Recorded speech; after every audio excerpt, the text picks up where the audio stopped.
Hi friends, fitness വിത്ത് മാത്യു ചാനലിലേക്ക് എല്ലാവർക്കും സ്വാഗതം. ഞാൻ ഇന്ന് നിങ്ങളോട് സംസാരിക്കാൻ ആഗ്രഹിക്കുന്ന വിഷയം പ്രോഗ്രസീവ് റെസിസ്റ്റൻസ് ട്രെയിനിങ്. എന്താണ് പ്രോഗ്രസീവ് റെസിസ്റ്റൻസ് ട്രെയിനിങ്? എങ്ങനെയാണ് പ്രോഗ്രസീവ് റെസിസ്റ്റൻസ് ട്രെയിനിങ് നമ്മളുടെ ശരീരത്തിലെ മസിലുകളെ വലുതാക്കുന്നതും ശക്തിപ്പെടുന്നതും? അതാണ് ഇന്ന് ചാനലിലെ വിഷയം. എന്താണ് പ്രോഗ്രസീവ് റെസിസ്റ്റൻസ് ട്രെയിനിങ്?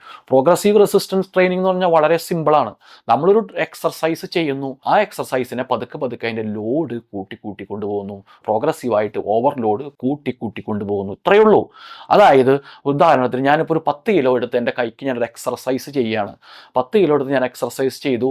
നമുക്കറിയാം, എക്സർസൈസ് ചെയ്യുമ്പോൾ ഒരു 10 റെപ്പിറ്റേഷനൊക്കെ ചെയ്യും. നമ്മുടെ അപ് ടു ഫെയിലിയർ അത് 10 റെപ്പിറ്റേഷൻ ചെയ്യുന്നു. ഒരു മാസമൊക്കെ കഴിയുമ്പോൾ അല്ലെങ്കിൽ 2 ആഴ്ച കഴിയുമ്പോൾ നമ്മൾ എന്ത് ചെയ്യുന്നു? 10 കിലോ എന്നുള്ളത് 12 ആക്കുന്നു, പിന്നെ അത് 15 ആക്കുന്നു, 20 ആക്കുന്നു, 25 ആക്കുന്നു.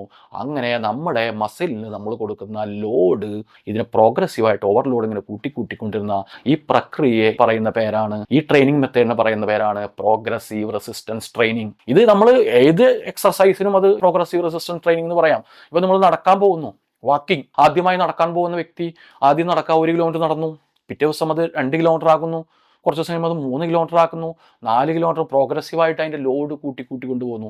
അതും ഒരു പ്രോഗ്രസീവ് റെസിസ്റ്റൻസ് ട്രെയിനിങ് ആണെന്ന് പറയാം. റണ്ണിങ് ഇതേപോലെ തന്നെ 1 കിലോമീറ്റർ, 2 കിലോമീറ്റർ, 4 കിലോമീറ്റർ കൂട്ടി അതും ഒരു പ്രോഗ്രസീവ് റെസിസ്റ്റൻസ് ട്രെയിനിങ് ആണ്. ഇനി നിങ്ങൾ ജിമ്മിൽ പോകുന്നു, വെയിറ്റ് എടുക്കുന്നു, കൂട്ടി ചെയ്യുന്നു, അതും ഒരു പ്രോഗ്രസീവ് റെസിസ്റ്റൻസ് ട്രെയിനിങ് ആണ്. ഇതാണ് പ്രോഗ്രസീവ് റെസിസ്റ്റൻസ് ട്രെയിനിങ് എന്ന് പറയുന്നത്. അതായത് നമ്മൾ ചെയ്യുന്ന എക്സർസൈസിന്റെ ഇന്റൻസിറ്റി കൂട്ടി കൊണ്ടുപോകുന്നു.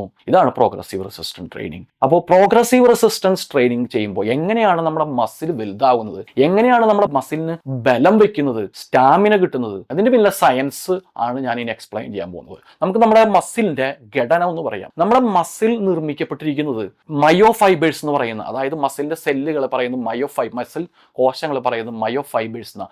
മയോ ഫൈബേഴ്സ് എന്ന് പറയുന്ന ഒരുതരം ഫൈബറുകളുടെ ഒരു ബണ്ടിലാണ് നമ്മുടെ മസിൽ. അത് നമ്മുടെ മസിലിനെ വേണമെങ്കിൽ നമുക്കൊരു റോപ്പിനോട്, കയറിനോട് ഉപമിക്കാം. ഏറ്റവും നല്ല ഉദാഹരണം നമ്മുടെ ചകിരിയുടെ ഒരു കയറ് നോക്കാം. ചകിരി കയറെങ്ങനെ ഉണ്ടാക്കണേ? ചെറിയ ചകിരി നാരുകൾ പിരിച്ച് ഒരു വലിയ ബണ്ടിൽ ഉണ്ടാക്കുന്നു. ആ ബണ്ടികൾ കൂട്ടി വലിയൊരു റോപ്പ് ഉണ്ടാക്കും. ഇതുപോലെയാണ് നമ്മുടെ മസിൽ ശരിക്കും പറഞ്ഞാൽ ഒരു മസിൽ ഫൈബേഴ്സിൻ്റെ ഒരു കൂട്ടമാണ്.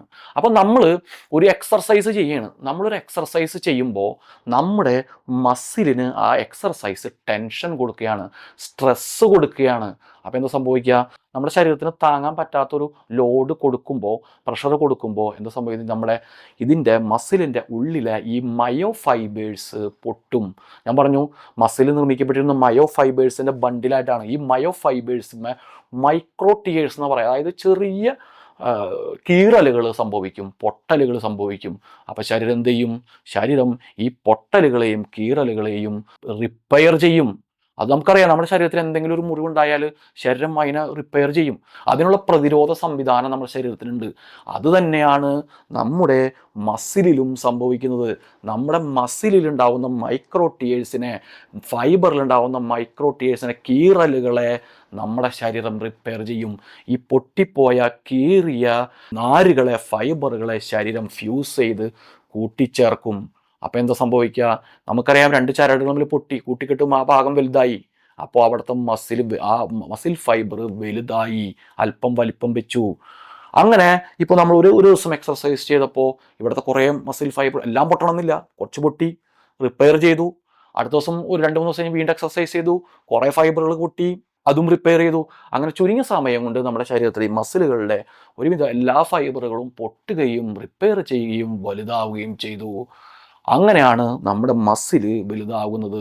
ഈ ഒരു പ്രോസസ്സിനെ പറയുന്ന പേരാണ് ഹൈപ്പർട്രോഫി. അതായത് മസിൽ ഫൈബർ പൊട്ടുന്നു, റിപ്പയർ ചെയ്യുന്നു, വലുതാകുന്ന ഈ ഒരു പ്രോസസ്സിനെ ശാസ്ത്രം, സയൻസ് പറയിട്ടിരിക്കുന്ന പേരാണ് ഹൈപ്പർട്രോഫി എന്ന് പറയും. അപ്പോൾ നമ്മളൊരു എക്സർസൈസ് ചെയ്യുമ്പോൾ മസിലിന് സ്ട്രെസ് കൊടുക്കുമ്പോൾ മസിൽ അവിടെ ഒരു പൊട്ടി അവിടെ ഒരു ഹൈപ്പർട്രോഫി സംഭവിക്കുമ്പോഴാണ് നമ്മുടെ മസിൽ വലുതാകുന്നത്. ഈ മസിൽ വലുതാകുന്നതിനൊപ്പം നമുക്കറിയാം ഇതിന്റെ ശക്തിയും കൂടുന്നുണ്ട്. അതെങ്ങനെ കൂടുന്നു ഞാൻ പറയാം. ഞാൻ നേരത്തെ പറഞ്ഞിരുന്നു മയോ ഫൈബേഴ്സ്. ഈ മയോ ഫൈബേഴ്സിന്റെ അകത്ത് മയോ ഫൈബ്രിൽസ് എന്ന് പറയുന്ന ഒരു എലമെന്റ് ഉണ്ട്, പ്രോട്ടീൻ റോഡുകളാണത്. അതാണ് അതിന്റെ ഒരു ബേസിക് ഇത്. അപ്പോൾ ഈ മയോ ഫൈബറും മയോ ഫൈബ്രിലും നിങ്ങളൊന്ന് ജസ്റ്റ് ഒന്ന് അറിഞ്ഞിരിക്കുന്ന നല്ലതാണ്. അപ്പോൾ നമ്മളൊരു എക്സർസൈസ് ചെയ്യുമ്പോൾ ഇൻറ്റൻസിറ്റി കൊടുക്കുമ്പോൾ ശരീരം പൊട്ടിയ മയോ ഫൈബേഴ്സിനെ ഫ്യൂസ് ചെയ്ത് കൂട്ടിച്ചേർക്കുന്നതിനൊപ്പം തന്നെ ഈ മയോ ഫൈബേഴ്സിൻ്റെ അകത്തെ മയോഫൈബ്രിൽസിൻ്റെ എണ്ണം കൂട്ടുന്നു. ഈ മയോഫൈബ്രിൽസ് ആണ് നമ്മുടെ മസിലിൻ്റെ ശക്തിയും അത് ചുരുങ്ങാനുള്ളൊരു കപ്പാസിറ്റിയും കൂട്ടുന്നത്. അതായത് ഈ പറയുന്ന മസിലിൽ നമുക്ക് ശക്തി ഉൽപ്പാദിപ്പിക്കുന്ന സ്ഥലമാണ് ഈ മയോഫൈബ്രിൽസ്. മയോഫൈബ്രിൽസിൻ്റെ എണ്ണം കൂടുമ്പോൾ സ്വാഭാവികമായും നമ്മുടെ ശരീരത്തിൻ്റെ ശക്തിയും കൂടുന്നു. അങ്ങനെയാണ് നമുക്ക് ഈ മസിലിന് ശക്തിയും വരുന്നത്. പിന്നെ വേറൊരു കാര്യം സംഭവിക്കുന്നത്, നമുക്കറിയാം ഒരു ഫൈബറിൻ്റെ അകത്തെ മയോഫൈബ്രിൽസിൻ്റെ റോഡുകളുടെ എണ്ണം കൂടുമ്പോൾ സ്വാഭാവികമായിട്ട് ആ സെല്ലിൻ്റെ ഫൈബറിൻ്റെ കട്ടി കൂടും, അതിൻ്റെ കാഠിന്യം കൂടും. അപ്പോൾ അതുകൊണ്ടാണ് നിങ്ങളൊക്കെ ഈ ജിമ്മിന് അല്ലെങ്കിൽ എക്സർസൈസ് ഒക്കെ ചെയ്യുന്ന ഒരു ശരീരത്തിന് വലിപ്പം മാത്രമല്ല കാഠിന്യം ഉണ്ടാവും. നല്ല ശാരീരാധ്വാനം ചെയ്യുന്നവരുടെ മസിലുമൊക്കെ തൊട്ടേ ചിലപ്പോൾ പറയും കല്ല് പോലെ ഇരിക്കണേ. ഈ കല്ല് പോലെ ആവാനും നല്ല കരുത്തുള്ള ബോഡി ആവാനുള്ള പ്രധാന കാരണം മയോഫൈബേഴ്സിൻ്റെ അകത്തെ മയോഫൈബ്രിൽസിൻ്റെ എണ്ണം കൂടുന്നതാണ്. അപ്പോൾ നമ്മൾ ഒരു റെസിസ്റ്റൻസ് ട്രെയിനിങ് ചെയ്ത് ശരീരത്തിന് സ്ട്രെസ് കൊടുത്ത് ശരീരത്തിൻ്റെ മസിലിന് മൈക്രോട്ടിയേഴ്സ് ഉണ്ടാക്കുമ്പോൾ ശരീരം അവിടെ ഹൈപ്പർട്രോഫി നടക്കുന്നു, അവിടെ ഫൈബേഴ്സിനെ ഫ്യൂസ് ചെയ്യുന്നു, വലിപ്പം കൂട്ടുന്നു, മയോഫൈബ്രിൽസിന് എണ്ണം കൂട്ടി ശക്തി കൂട്ടുന്നു. അതിനു പുറമെ ഈ മയോഫൈബ്രിൽസിൽ തന്നെ വീണ്ടും വേറൊരു ഹൈപ്പർട്രോഫി നടക്കുന്നുണ്ട്. മയോഫൈബ്രിൽസും ഇതേപോലെ പൊട്ടുന്നുണ്ട്. ഞാൻ നേരത്തെ മയോഫൈബർ പൊട്ടുന്ന കാര്യം പറഞ്ഞു, അതേപോലെ തന്നെ മയോഫൈബറിൻ്റെ ഉള്ളിലെ മയോഫൈബ്രിൽസും പൊട്ടുന്നു, അതും ഫ്യൂസ് ചെയ്യപ്പെടുന്നു. ഇനി എന്താ സംഭവിക്കുക? ഒരു 10 കിലോ എക്സസൈസ് ഞാൻ പറഞ്ഞു, കുറച്ച് നാൾ നമ്മൾ എക്സസൈസ് ചെയ്തു, മയോഫൈബേഴ്സ് എല്ലാം പൊട്ടി, റിപ്പയർ ചെയ്തു, മയോഫൈബേഴ്സ് പൊട്ടി. കുറച്ച് നാൾ കഴിയുമ്പോൾ എന്താ സംഭവിക്കുക? ശരീരം എന്തിനാണ് ഈ മയോഫൈബേഴ്സിനെ ശക്തി കൂട്ടിയതും മയോഫൈബ്രിൽസിനെ ആഡ് ചെയ്തതും ഇനി ഈ 10 കിലോ എടുത്ത് പൊക്കിയാൽ ഇത് പൊട്ടരുത്. അപ്പം എന്താ, ശരീരം 10 കിലോ പൊക്കാൻ ബലം വെച്ചു. ഇനി 10 കിലോ പൊക്കിയാൽ ഈ മസിലിന് സ്ട്രെസ് കിട്ടില്ല, ഈ മസിലിൻ്റെ മൈക്രോട്ടിയേഴ്സ് ഉണ്ടാവില്ല, മസിലിൻ്റെ മയോഫൈബറും മയോഫൈബ്രിലും പൊട്ടില്ല, പുതിയതായി ഫൈബ്രിൽസ് ആഡ് ചെയ്യപ്പെടില്ല, എഫക്റ്റ് ഇല്ലാതാവുന്നു. കാരണം നമ്മുടെ ശരീരം ഈ വെയിറ്റിനോട് അഡാപ്റ്റ് ചെയ്യുന്നു. നമ്മുടെ ശരീരത്തിൻ്റെ ഏറ്റവും വലിയ പ്രത്യേകതയാണ് പ്രതികൂല സാഹചര്യങ്ങളോട് അഡാപ്റ്റ് ചെയ്യുക എന്നുള്ളത്. അതിൻ്റെ ആ ഒരു പ്രത്യേക സ്വഭാവം ഉള്ളത് കൊണ്ടാണ് മനുഷ്യൻ ഭൂമുഖത്ത് ജീവിക്കുന്നത്. അപ്പോൾ നമ്മുടെ ശരീരം 10 കിലോ കൊണ്ട് അഡാപ്റ്റ് ചെയ്തു. ഇനി 10 എന്നുള്ളത് ഈ 10 കിലോ കൊണ്ട് എക്സർസൈസ് ചെയ്താൽ ഈ നമ്മുടെ മസിലിന് വളർച്ചയോ ശക്തിയോ കൂടില്ല. അപ്പോൾ നമ്മൾ എന്ത് ചെയ്യും? ഒരു 15 കിലോ ആക്കി. 15 കിലോ ആകുമ്പോൾ എന്ത് ചെയ്യും? നമ്മുടെ ശരീരം 15 കിലോന് അഡാപ്റ്റ് ചെയ്തിട്ടില്ല. 15 കിലോ ആകുമ്പോഴത്തേക്കും വീണ്ടും പഴയ പോലെ മൈക്രോട്ടിയർ സംഭവിക്കും. കാരണം സ്ട്രെസ് കൂടുതൽ ഇൻറ്റൻസിറ്റി കൂട്ടിക്കൊടുത്തു. അപ്പോൾ എന്ത് ചെയ്തു? അവിടെ മസിലിന് സ്ട്രെസ് ഉണ്ടായി, മൈക്രോട്ടിയർ ഉണ്ടായി, വീണ്ടും ഹൈപ്പർട്രോഫി നടക്കുന്നു, മസിൽ കുറച്ചും കൂടി വലുതായി. 15 എന്നുള്ളത് കുറച്ചാളയുമ്പോൾ 15 ശരീരം അഡാപ്റ്റായി, അപ്പോൾ 20 ആക്കുന്നു. ഇങ്ങനെ പതുക്കെ ശരീരത്തിന് എന്നും സ്ട്രെസ് കൊടുത്ത് ഇൻറ്റൻസിറ്റി കൊടുത്ത് മസിലിനെ ഇങ്ങനെ വലുതാക്കിക്കൊണ്ടിരിക്കും. അതുകൊണ്ടാണ് ഇതിനെ പറയുന്നത് പ്രോഗ്രസീവ് റെസിസ്റ്റൻസ് ട്രെയിനിങ്. ഇനി പറയുന്നത് വളരെ പ്രധാനപ്പെട്ട കാര്യമാണ്. ഞാൻ പറഞ്ഞിരുന്നു, അതായത് നമ്മൾ പ്രോഗ്രസീവ് റെസിസ്റ്റൻസ് ട്രെയിനിങ് ചെയ്യുമ്പോൾ നമ്മുടെ ശരീരത്തിന് കീറൽ ഉണ്ടാകുന്നു. ആ കീറലുകൾ റിപ്പയർ ചെയ്യുന്നു, അവിടെ ഹൈപ്പർട്രോഫി സംഭവിക്കുന്നു. ഹൈപ്പർട്രോഫി ആണെങ്കിൽ 2 പാർട്ടായിട്ട് തിരിക്കാം. അതിൻ്റെ ഒരു പാർട്ട് എന്താണ്? നമ്മൾ വെയിറ്റ് ട്രെയിനിങ് ചെയ്യുന്നു, എക്സർസൈസ് ചെയ്യുന്നു, അതൊരു പാർട്ട്. ആ വെയിറ്റ് ട്രെയിനിങ് ചെയ്ത് എക്സർസൈസ് ചെയ്യുമ്പോൾ എന്താ സംഭവിക്കണേ? അവിടെ മസിലുകളിൽ നിന്ന് മയോഫൈബേഴ്സിന് കീറൽ ഉണ്ടാവുന്നു. അത് മാത്രമാണ് ഈ എക്സർസൈസ് സംഭവിക്കുന്നത്. അതിന്റെ പ്രധാനപ്പെട്ട പാർട്ട് എന്താ? ഈ മയോഫൈബേഴ്സിനെ ഫ്യൂസ് ചെയ്ത് കൂട്ടിച്ചേർക്കണം, മയോഫൈബ്രിൽസ് ആഡ് ചെയ്ത് കരുത്ത് കൂട്ടണം. ഇതെപ്പോഴാണ് സംഭവിക്കുക? നമ്മൾ എക്സർസൈസ് ചെയ്യുമ്പോൾ തന്നെ ആ കീറൽ ഉണ്ടായ അപ്പം തന്നെ ഇത് സംഭവിക്കുമോ? സംഭവിക്കില്ല. ശരീരത്തിന് സമയം വേണം. നമ്മുടെ എവിടെയെങ്കിലും ചെറിയ മുറിവുണ്ടായാൽ അത് അപ്പം തന്നെ പൊറുക്കില്ല. 1, 2, 3 ദിവസം ശരീരത്തിന് റിപ്പയർ ചെയ്യാനുള്ള സമയം കൊടുക്കണം. അവിടേക്ക് പോഷകഘടകങ്ങൾ എത്തിക്കണം, അവിടെ പുതിയ ഇതുകൾ ഉണ്ടാക്കണം. ഇതേപോലെ തന്നെ നമ്മുടെ മസിലിന് ഒരു സ്ട്രെസ് കൊടുത്ത് അവിടെ കീറൽ ഉണ്ടാക്കി കഴിഞ്ഞാൽ ആ കീറലുകളെ റിക്കവറി ചെയ്യാൻ, അതിനെ റിപ്പയർ ചെയ്യാൻ ശരീരത്തിന് സമയം വേണം. ആ റിക്കവറിയും ഇമ്പോർട്ടൻ്റ് ആണ്. അല്ലെങ്കിൽ വീണ്ടും ആ റെസ്റ്റ് പീരീഡ് കഴിയുന്നതിന് മുന്നേ വീണ്ടും എക്സർസൈസ് ചെയ്താൽ എന്താ സംഭവിക്കുക? വീണ്ടും അവിടെ ഡാമേജ് സംഭവിക്കും. ഒരു എക്സാമ്പിൾ പറയാം. എൻ്റെ തല ഒരു സ്ഥലത്ത് പോയി ഇടിച്ചു, പൊട്ടി. അത് സാധാരണ അതിൽ 2-3 ദിവസം കൊണ്ട് പൊറുക്കും. പക്ഷെ നിർഭാഗ്യവശാൽ പിന്നെ പിറ്റേ ദിവസം ആ തല വീണ്ടും അവിടെ പോയി പിടിച്ചു, അപ്പോൾ വീണ്ടും അവിടെ മുറിഞ്ഞു. അങ്ങനെ 2-3 ദിവസം ആവർത്തിച്ചാൽ പിന്നെ അത് പൊറുക്കില്ല. നമുക്കൊരു ആ തല വേറെ സ്ഥലത്ത് മുട്ടാതെ നമ്മൾ ആ മുറിവിനെ സംരക്ഷിക്കണം, എന്നാൽ മാത്രമേ ആ മുറിവ് പൊറുക്കുള്ളൂ. അതേപോലെ തന്നെയാണ് നമ്മുടെ മസിലിന് ഒരു ഇന്റൻസിറ്റി സ്ട്രെസ്സും കൊടുത്ത് അവിടെ കീറലുണ്ടായി, ആ കീറലുണ്ടായ മസിലിന് ഒരു റിക്കവറി പീരീഡ്, റെസ്റ്റ് പീരീഡ് കൊടുക്കണം, നിർബന്ധമാണ്. അതുകൊണ്ട് പ്രോഗ്രസീവ് റെസിസ്റ്റന്റ് ട്രെയിനിങ്ങിൽ വളരെ ഇമ്പോർട്ടന്റ് സംഭവമാണ് ഈ ഹൈപ്പർട്രോഫിയുടെ 2ാം പാർട്ടായ റെസ്റ്റ് റിക്കവറി പീരീഡ്. നമ്മുടെ ശരീരത്തിൽ നിന്ന് പോഷകങ്ങൾ എത്തിക്കണം, പ്രോട്ടീനൊക്കെ എത്തിക്കണം, അവിടെ ബിൽഡ് ചെയ്യാനുള്ള